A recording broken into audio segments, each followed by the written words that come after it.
우리 같이 하나님의 말씀 함께 찾아 읽겠습니다.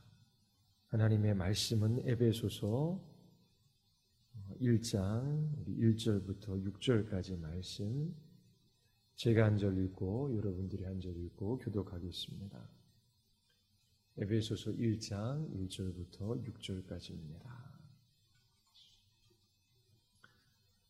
하나님의 뜻으로 말미암아 그리스도 예수의 사도된 바울은 에베소에 있는 성도들과 그리스도 예수 안에 있는 신실한 자들에게 편지하노니,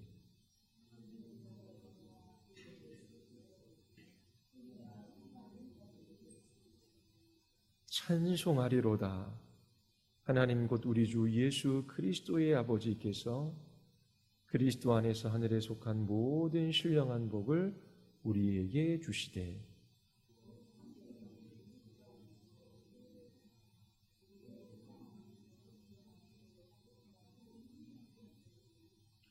그 기쁘신 뜻대로 우리를 예정하사 예수 그리스도로 말미암아 자기 아들들이 되게 하셨으니,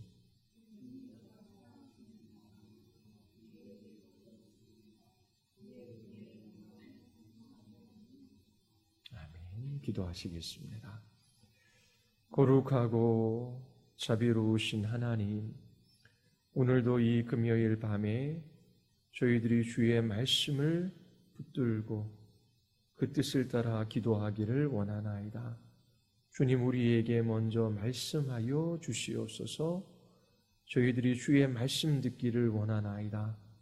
참으로 하나님이 행하신 놀라운 일들을 볼 수 있는 마음의 눈을 허락하여 주셔서 사자와 같은 담대함과 용기를 얻게 하여 주시고, 저희들이 모든 것에서 자유하며 기뻐 찬양하는 예배자들이 되게 하여 주시옵소서.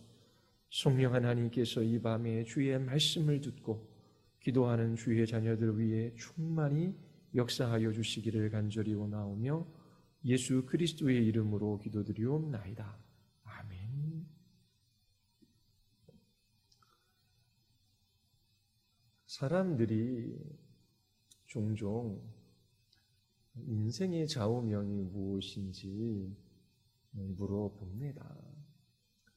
그리고 70년, 80년 그렇게 인생을 살아갔던 분들의 이야기를 듣기 원하지요.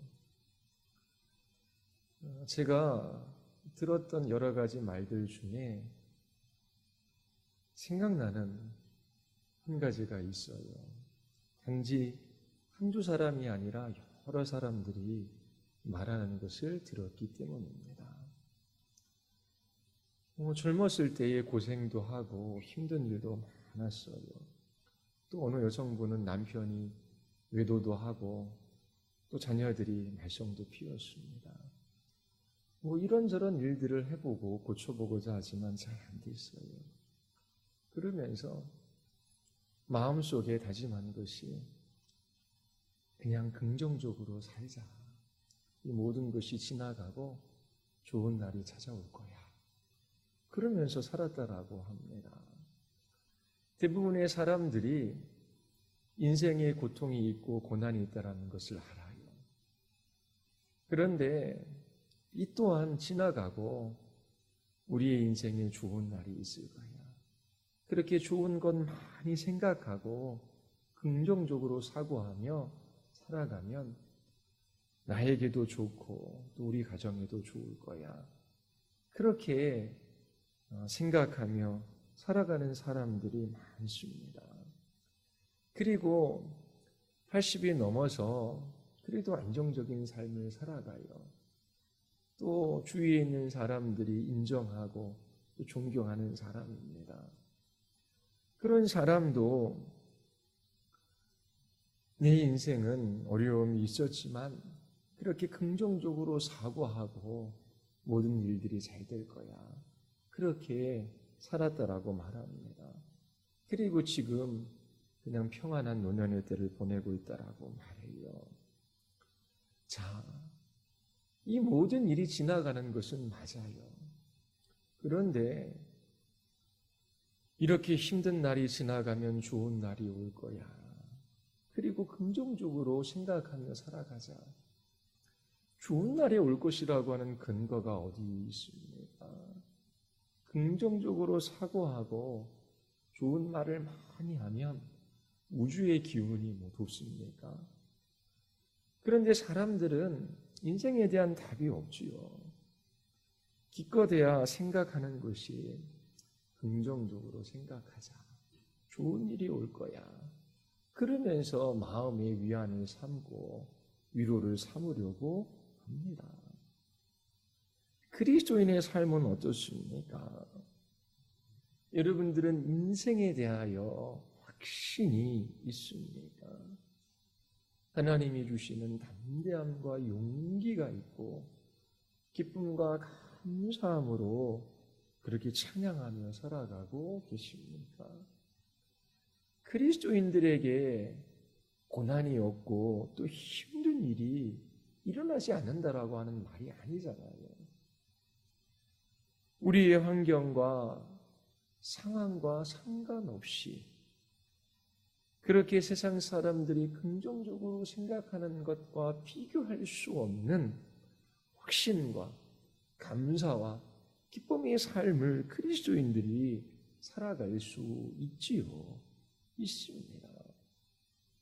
그 이유는 하나님이 계시기 때문에 그래요. 에베소서는 하나님께서 우리와 같은 죄인들을 위하여 행하신 놀라운 일들이 무엇인지 우리로 하여금 바라보게 합니다. 바울은 에베소서 성도들과 우리가 하나님께서 행하신 일들을 바라보며 기뻐하고 감사하며 하나님께 영광을 돌리는 삶을 살아가기를 바랍니다. 그리스도인들이 염려와 낙심과 두려움과 고통 속에서 살아가는 대부분의 이유는 하나님이 우리를 위하여 행하신 일이 무엇인지를 알지 못하기 때문입니다. 하나님께서 우리의 마음 눈을 밝혀주셔야 돼요. 여러분들의 마음의 눈을 열어주셔서 부르심의 소망이 무엇인지를 깨닫게 해주시기를 바랍니다. 그때에 염려와 두려움을 이겨낼 수 있어요. 낙심과 실패를 이겨내고 기쁨과 감사가 넘치는 삶을 살아갈 수 있습니다. 하나님의 백성들이 기쁨을 잃어버리고 찬양을 잃어버리고 고통 가운데 살아가는 주된 이유는 하나님과 하나님이 행하신 그 일들에 대한 지식이 부족하기 때문이지요. 하나님께서 복 주시는 분이셔요.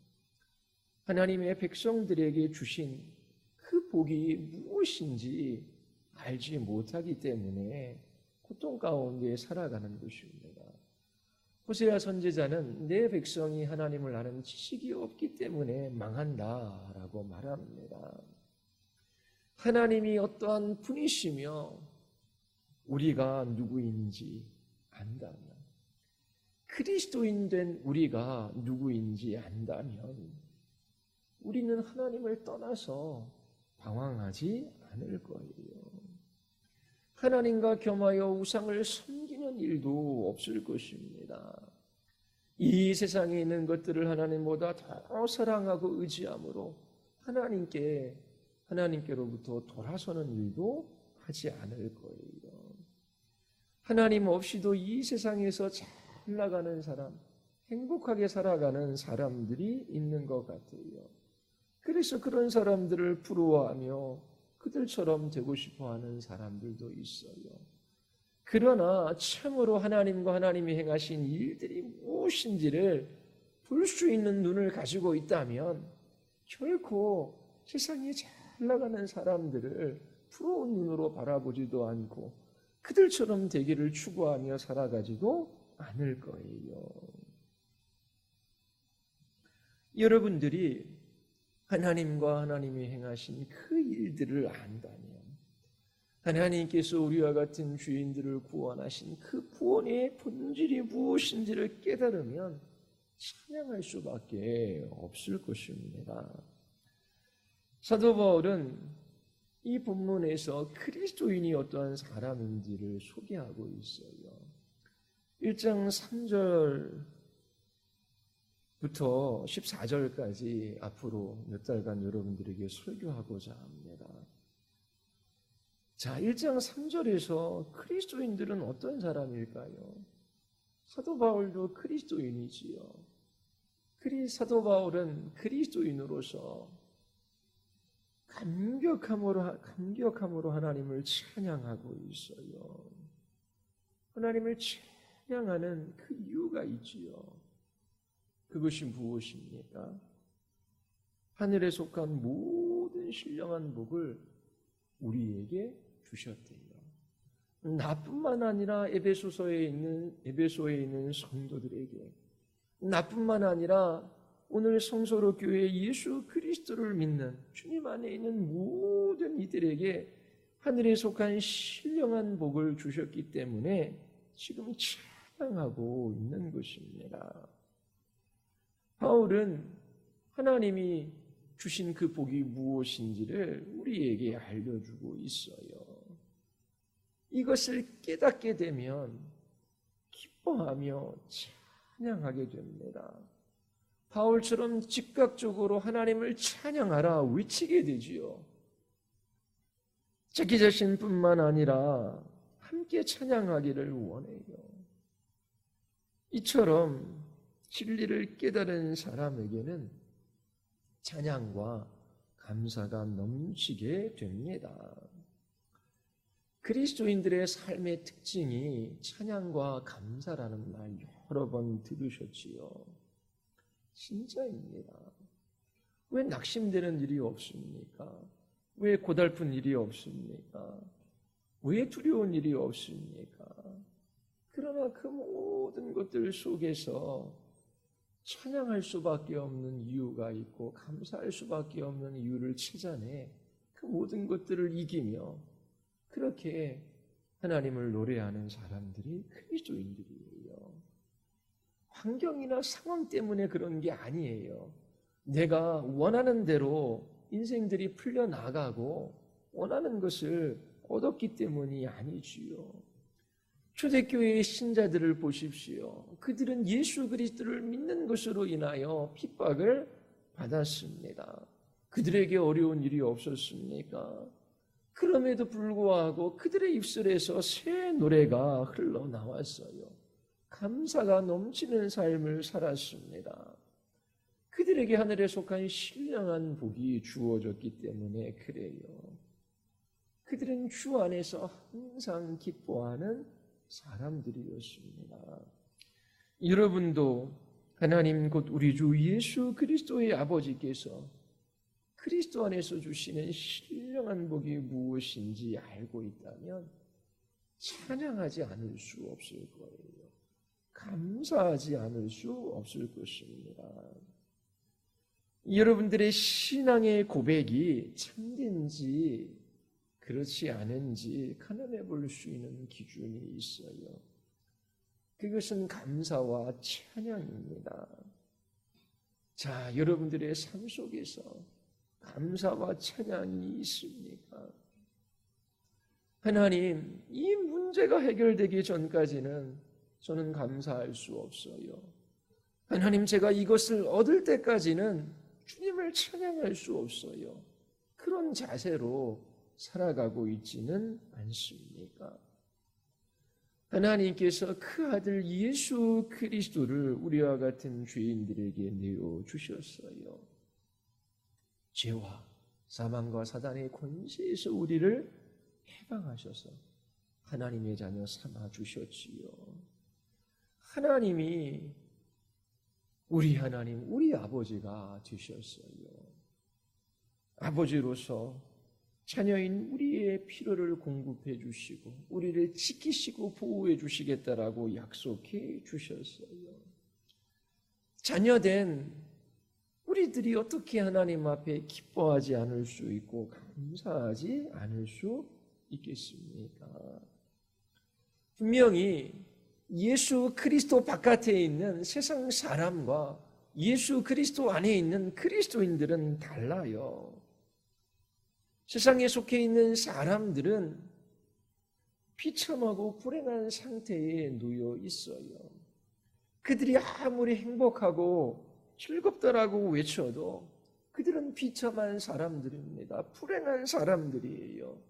그들의 인생은 속히 지나가고 죽음이 그들의 눈앞에 닥쳐옵니다. 인생은 후회만 남고 죽음에 대한 불안 가운데 그렇게 죽음에 삼킨 바 됩니다. 기껏해야 그리스도 바깥에 있는 사람들이 다시 말하는 것은 내 인생에도 좋은 날이 있을 거야. 그러면서 긍정적으로 생각하며 인생을 바라보며 살아가고자 다짐하는 것밖에 없습니다. 그러나 그리스도인들은 하나님이 계시다는 것을 알아요.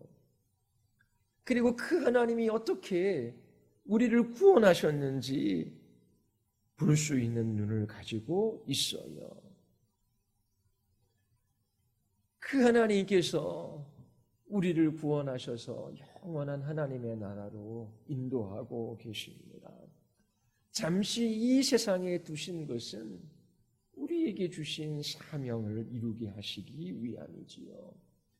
우리를 부르셔서 주신 그 사명이 다하는 날, 그날이 우리의 인생의 마지막 날이고 가장 복된 날입니다. 왜냐하면 주님의 품에 안기는 날이기 때문에 그래요.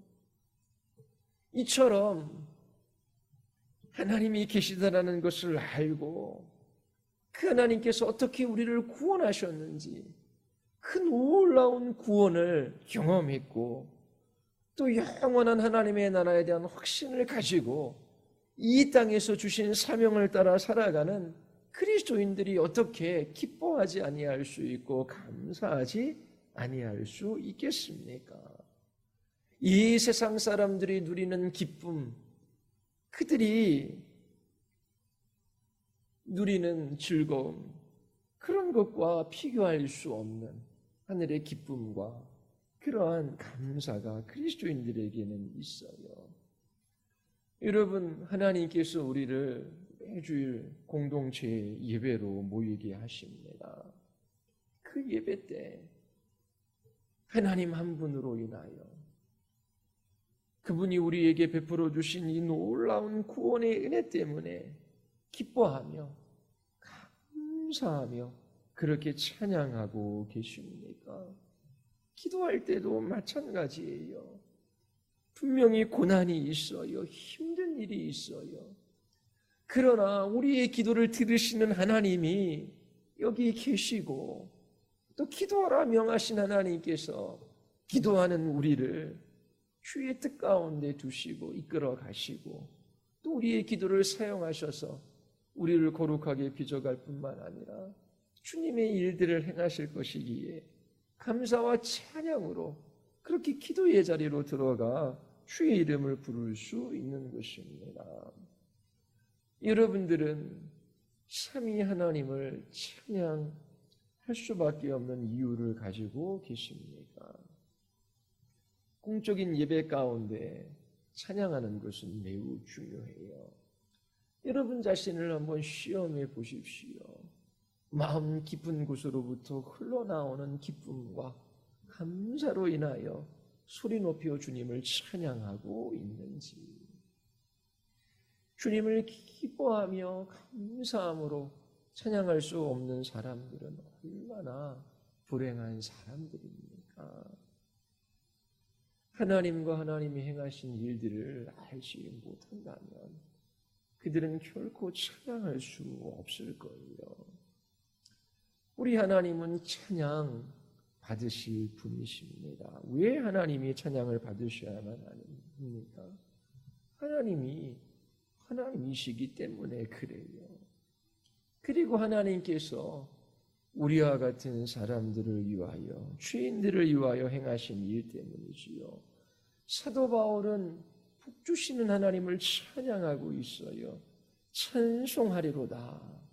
하나님 곧 우리 주 예수 그리스도의 아버지께서 그리스도 안에서 하늘에 속한 모든 신령한 복을 우리에게 주셨다라고 찬양합니다. 자, 바울은 왜 하나님 곧 우리 주 예수 그리스도의 아버지라고 말하는 것일까요?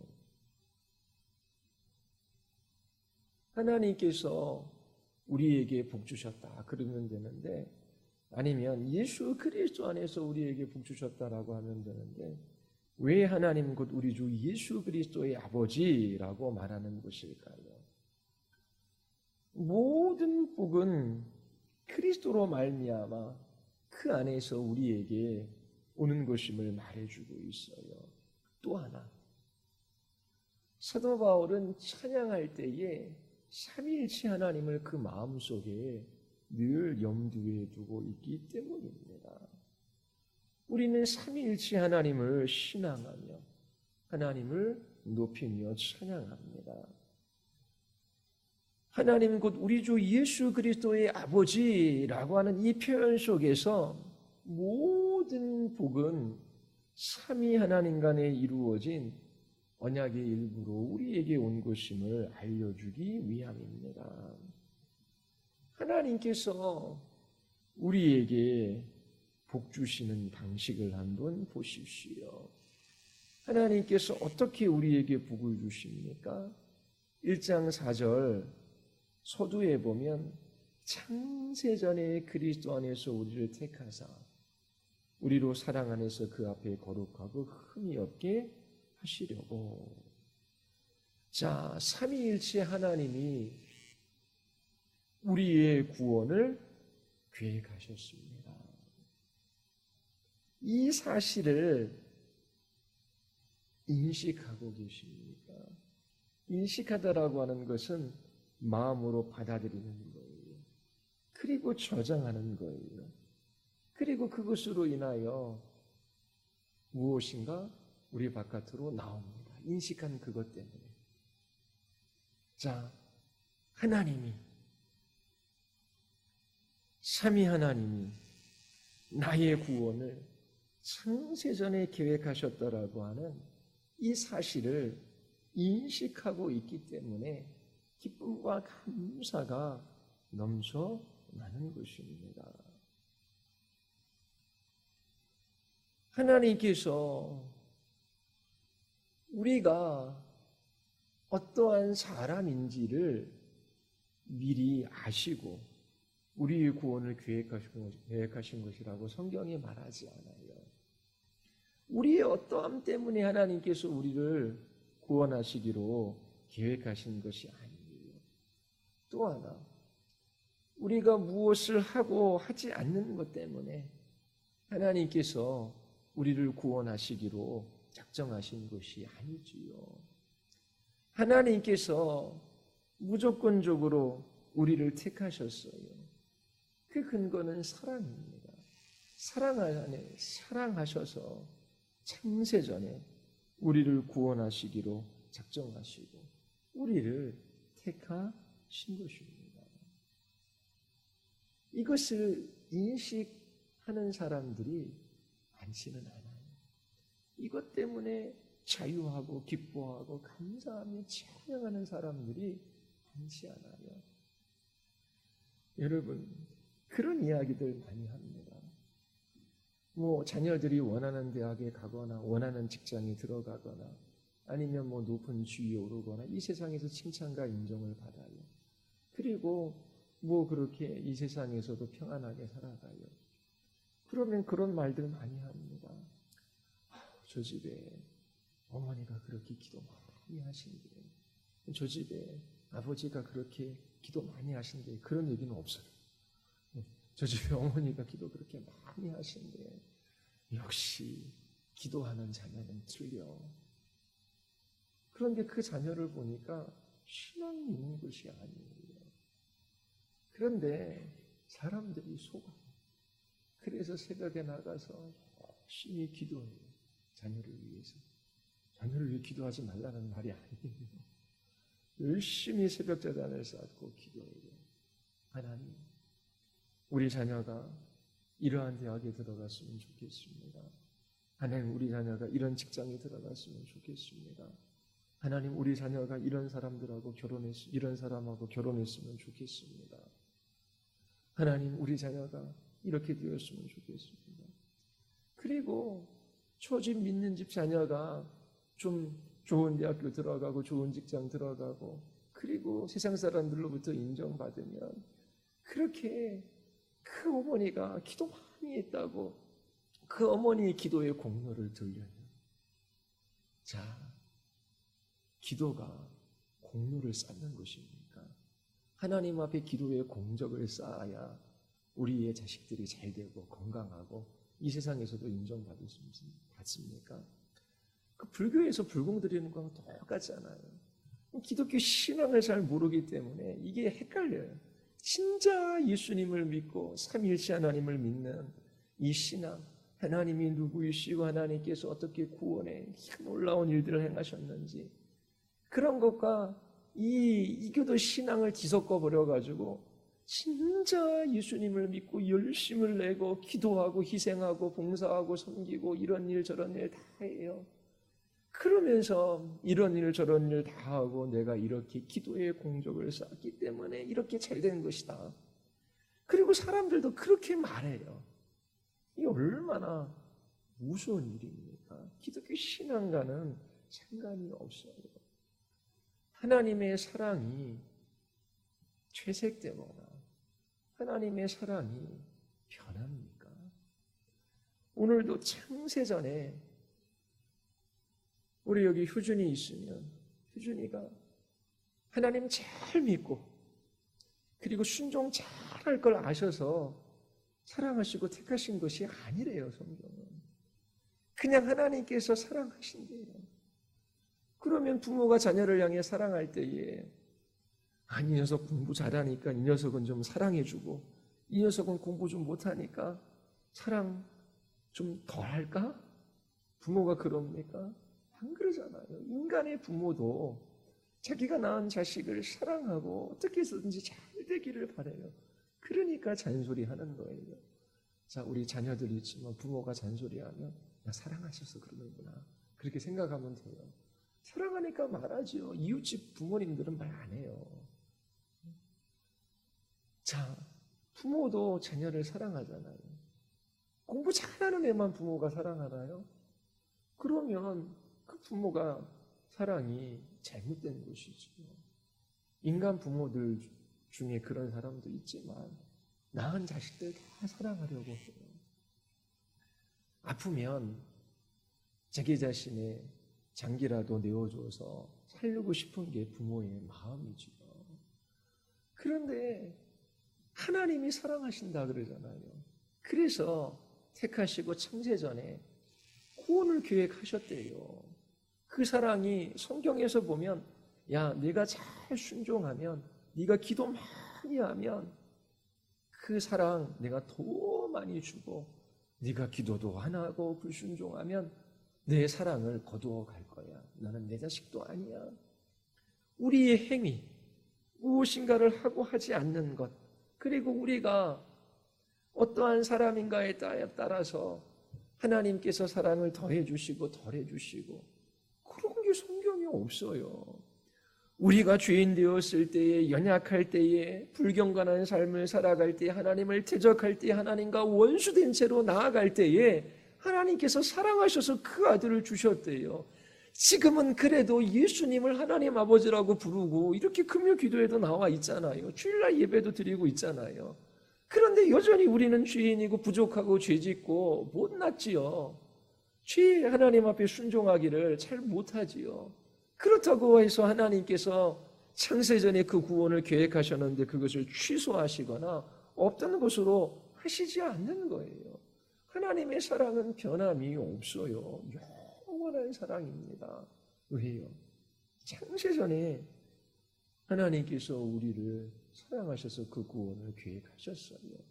죄인 되었을 때에 불경건성한 삶 살아갈 때에 원수 되었을 때 하나님 대적할 때에 하나님께서 그 아들을 십자가에 내어 주셨어요. 그런데 자꾸만 내가 무엇인가를 하나님 앞에 행함으로 좀 잘 보여서 하나님께 좋은 것을 얻어내려고 하는 시도를 해요. 오늘 본문에서도 자, 그렇게 새벽에 기도 많이 하면 하나님께서 복 주신다. 그렇게 바울의 말 하지 않잖아요. 에베소에 있는 성도들에게 나는 하나님을 찬양합니다. 여러분 나와 함께 하나님을 찬양합시다. 그 이유는 여러분들과 나에게 하늘에 속한 신령한 복을 하나님 곧 우리 주 예수 그리스도의 아버지께서 주셨기 때문입니다. 에베소에 있는 성도들 중에 기도 많이 하고 순종 잘하고 그리고 세상에서도 잘 나가고 성공하는 그 사람들에게 복 주셨기 때문이라고 말하는 것이 아니에요. 하나님께서 복 주셨어요. 그 복이 무엇인지 이야기하는데 창세전에 하나님께서 택하시고 우리를 그리스도 안에서 하나님의 아들들이 되게 하신 것이지요. 5절에 보면 그 기쁘신 뜻대로 우리를 예정하셔서 주님께서 하신 일이잖아요.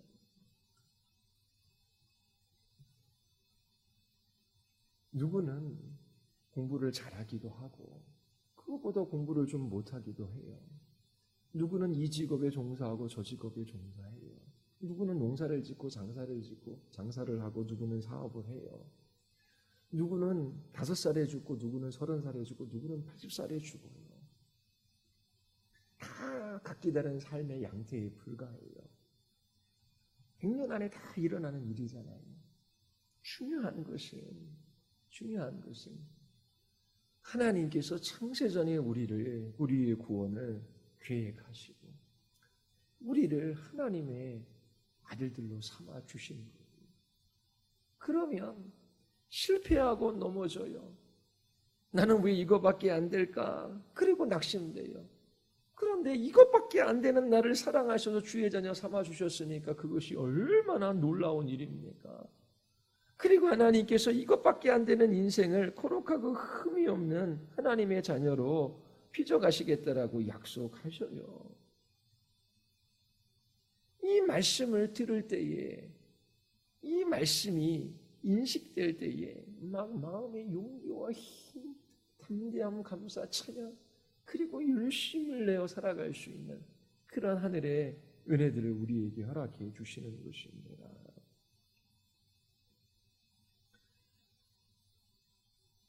하나님께서 우리의 구원을 창세전에 계획하셨어요. 그런데 이 하나님은 삼위일체 하나님이셔요. 창세기 1장에서 우리가 우리의 형상을 따라 사람을 만들자라고 말씀하십니다.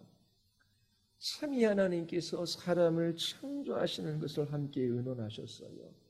뿐만 아니라 오늘 이 본문에 보면 하나님 곧 우리 주 예수 그리스도의 아버지 사도 바울의 마음 안에 삼위 하나님께서 이루어진 그 언약, 그 삼위 하나님이 행하시는 구원의 방식, 그게 마음속에 있는 거예요. 그래서 지금 이렇게 기록하고 있는 것이지요. 그러면서 우리를 구원하시는 이 문제까지도 삼위 하나님께서 함께 의논하셨다는 것, 창세전에 함께 계획하셨다라고 하는 거예요. 삼위의 각 위께서 어떻게 우리를 구원하실지 그 일들을 협의하신 것이지요. 성부 하나님께서 구원을 계획하시고 성자 하나님께서 구원을 실행하시고 성령 하나님께서 구원을 적용하시기로 정하셨어요. 에베소서 1장 4절부터 6절 말씀을 한번 보십시오. 하나님의 계획에 관해서 나와요. 그리고 그 마지막은 은혜의 영광을 찬송하게 하려고 하는 것이다. 7절서부터 12절 한번 보십시오. 성자 하나님께서 하신 일이 기록되어져 있어요. 그러면서 그의 영광이 찬송이 되게 하려 하십니다. 13절과 14절을 보십시오. 성령께서 하신 일을 진술하고 있어요. 그러면서 그의 영광을 찬송하게 하려 합니다.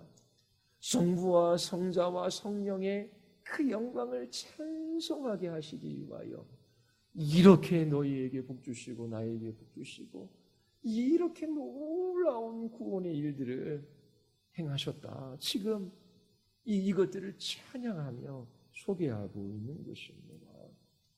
우리의 구원은 창세전 삼위 하나님 사이에 이미 약속된 거예요. 성부 하나님은 당신의 백성들, 그 하나님 나라의 백성들을 성자에게 주셨어요. 성자는 그 백성들을 책임지겠다라고 성부 하나님께 말씀하셨지요. 하나님의 백성들을 위해 어떤 일을 하실지 계획하셨어요. 바로 십자가에서 죽으시는 것이지요.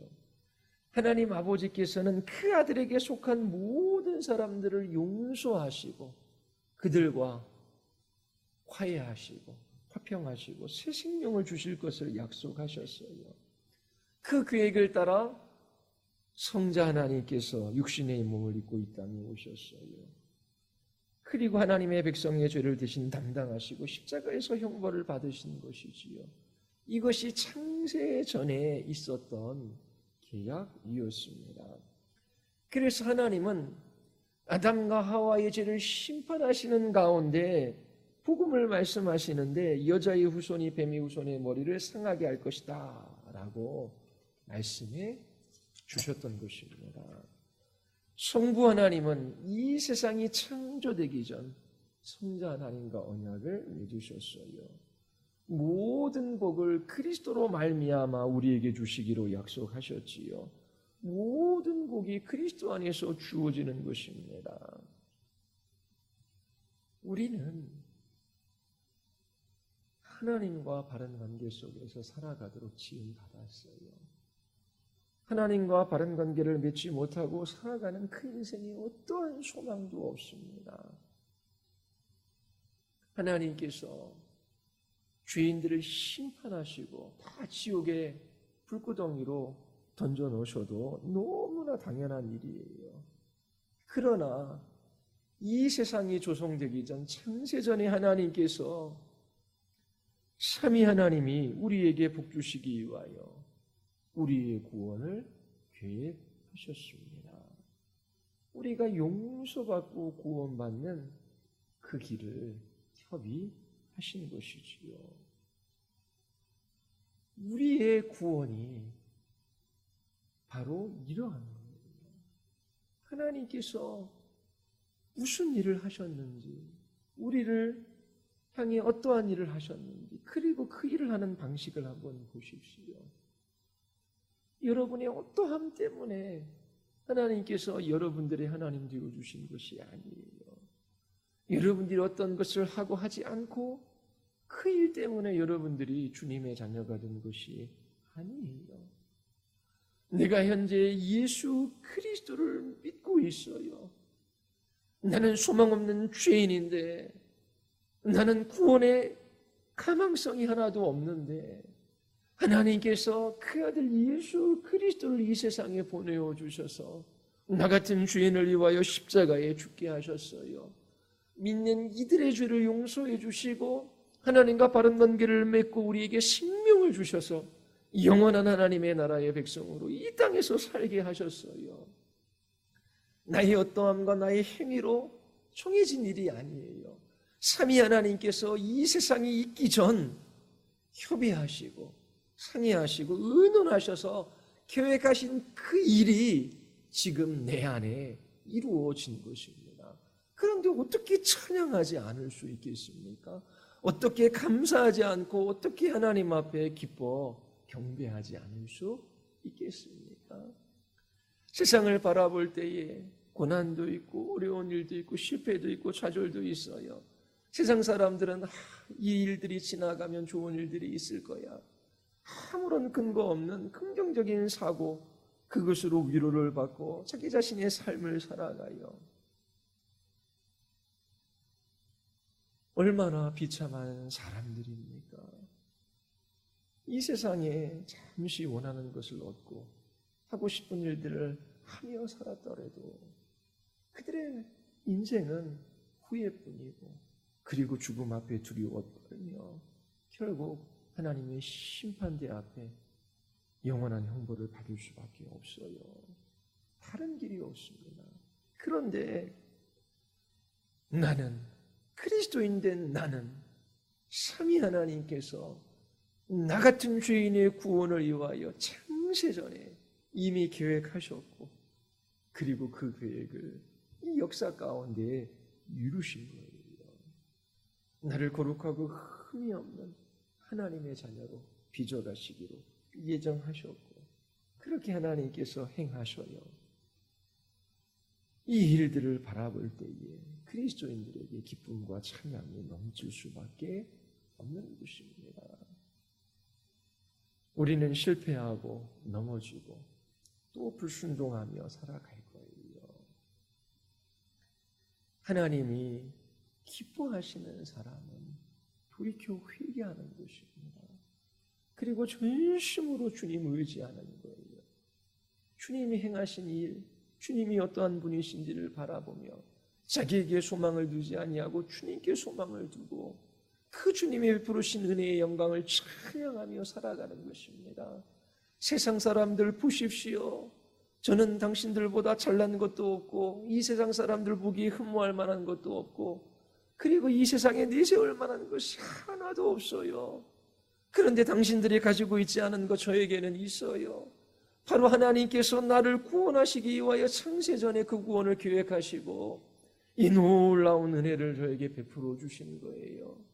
저에게 질병이 있고 또 세상 사람들이 부러워할 만한 그런 것들을 가지고 있지 않는다라고 할지라도 저는 주님 한 분으로 인하여 기뻐하며 이 주님의 나라에 대한 소망 가운데 주신 사명을 따라 이 자리에서 믿음으로 살아갈 수 있어요.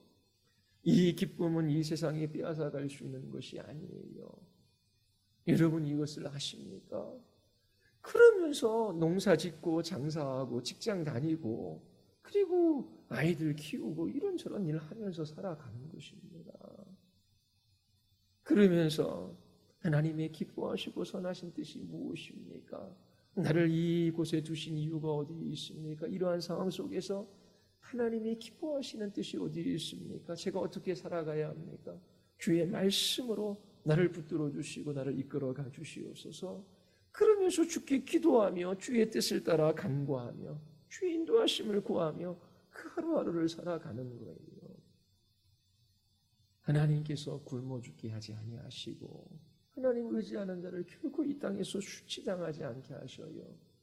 목사된 제 입장에서도 세상에서 좋은 대학교를 나오고 그리고 연봉을 많이 받고 헌금도 많이 하고 그리고 이 세상에서 권세 있고 지위 있는 사람들을, 그런 사람들이 귀한 것이 아니라 아무도 알아주지도 않아도 그가 전심으로 주님을 의지하고 사랑하고 사람들이 알아주지 않는 그런 허드렛 일을 한다라고 할지라도 주님을 섬기는 마음으로 주님 앞에 행하려고 하고 돌이켜 회개하며 주님 앞에 가슴 아파하며 주님 전심으로 의지하는 그 인생이 얼마나 아름답고 얼마나 사랑스러운지요. 하나님 보시기에 가장 귀한 사람입니다. 이처럼 하나님께서 그리스도인이 누구인지 사도 바울을 통하여 우리에게 말씀하고 계셔요. 우리에게 어떠한 일들을 행하셨는지 가르쳐주고 계셔요. 우리의 마음 눈을 열어주셔서 하나님 행하신 이 놀라운 일들을 보며 기쁨과 감사가 넘치는 그러한 예배자의 삶을 여러분들이 살아갈 수 있게 되기를 바랍니다. 우리 기도하시겠습니다. 우리 이 시간 기도할 때에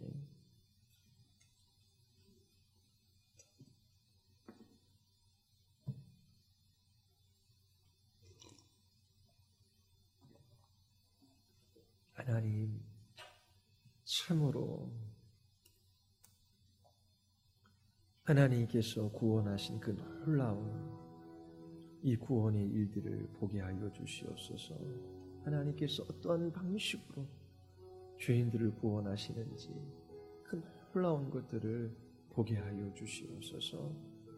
사도 바울이 찬송하리로다 큰 목소리로 온 마음을 다하여 에베소 성도들에게 외쳤던 것처럼 우리도 세상 사람들을 향하여 그렇게 찬송하리로다 외치며 살아가는 사람들 되게 하여 주시옵소서. 하나님, 어렵고 힘들고 낭망되고 낙심되는 일이 있습니다. 하나님, 이러한 삶 속에서 어떠한 태도를 취해야 할지, 하나님 무엇을 붙들고 어떻게 믿음으로 살아가야 할지, 주께서 기뻐하시는 것이 무엇인지를 깨달아 알게 하셔서 주신 하루를 살아가게 하시고, 또 하루를 주시면 그 하루를 살아가게 하시고, 주님 생명 주시는 그 모든 날 동안에 사도 바울처럼 찬양하며 감사하며 주님의 은혜의 영광을 높이며 살아가게 하여 주시옵소서. 우리 같이 한번 우리 하나님 앞에 우리 기도하시겠습니다.